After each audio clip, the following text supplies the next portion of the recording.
Hello everyone, welcome to a new blog. আজকে যাব একটু গড়িয়াহাট, কিছু কেনাকাটা করার আছে। পুজো তো চলেই এলো, শাড়ি মোটামুটি হয়ে গেছে, কিন্তু কিছু জুয়েলারি কেনা বাকি রয়েছে, তো সেইগুলোই দেখতে যাব মেনলি। তো দেখি মার্কেটে গিয়ে কী কী পছন্দ হয়। আর বৃষ্টি কিন্তু হচ্ছে সারা রাত ধরেই, তো এখন একটু থেমেছে। এদিকে বৌদি ভাইও রেডি হয়ে চলে এসছে, তো চলো দেখা হচ্ছে মার্কেটে। আমাদের সবারই ঘুম থেকে উঠতে এতটাই লেট হয়ে গেছে যে আমরা ব্রেকফাস্টের কথা ভুলেই গেছি। তো মঞ্জিনিসে দাঁড়িয়ে আমরা একটু স্যান্ডউইচ কিনে নিয়েছিলাম ব্রেকফাস্ট করার জন্য। এরপর মার্কেটে পৌঁছে গেছি আমরা, আর এদিকে কিন্তু টিপ টিপ করে বৃষ্টি পড়ছে। তো এই জুয়েলারি শপটাতে চলে গেছিলাম ফার্স্টে। আমি গড়িয়াহাট আসলে এই জুয়েলারি শপটাতে ঢুকি।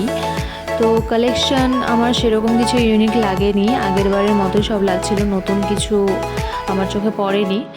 তো এত কষ্ট করে এসেছি যখন, আমি দুটো ইয়াররিংস আর একটা নেকপিস নিয়ে নিয়েছিলাম সেখান থেকে। তো তেমন কিছু পছন্দ হয়নি বলে আমি কিন্তু আর নিইনি। তো পাশের এই দোকানটা থেকে আমি আরেকটা নেকপিস নিয়েছিলাম। এরপরে টপসগুলো একটু দেখছিলাম, কিন্তু আমার কোয়ালিটি অতটা পছন্দ হয়নি জন্য আর নিইনি। এরপর এই দোকানটাতে একটু ব্লাউজ দেখছিলাম, ব্লাউজের কালেকশন কিন্তু খুবই ভালোও ছিল, তো দুটো নিয়েছি আমি এখান থেকে। এরপর যেতে যেতে শাড়িটা পছন্দ হয়ে যাওয়াতে বড়দের জন্য নিয়ে নিয়েছিলাম আমি।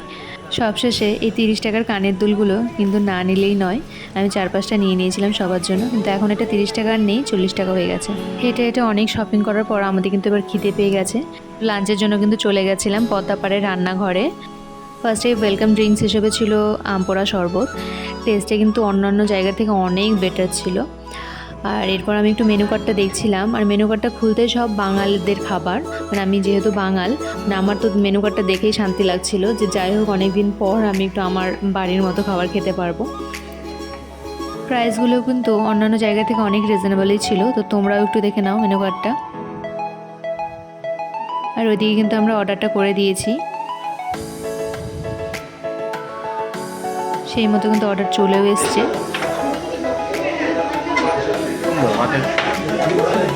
ভাতটা এটা মানকচু বাটা, এটা মোচা চিংড়ি, আর এটা ঝুরি আলু ভাজা।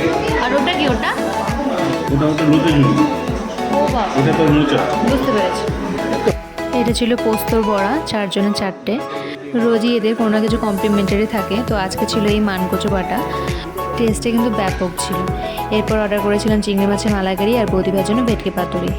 খাওয়া দাওয়া কিন্তু অসাম হয়েছে, সবশেষে আমের চাটনিটাও কিন্তু খুবই ভালো ছিল। কে কে এখানে খেয়েছো আর তোমাদের কেমন লেগেছে এখানকার খাবার অবশ্যই জানিও।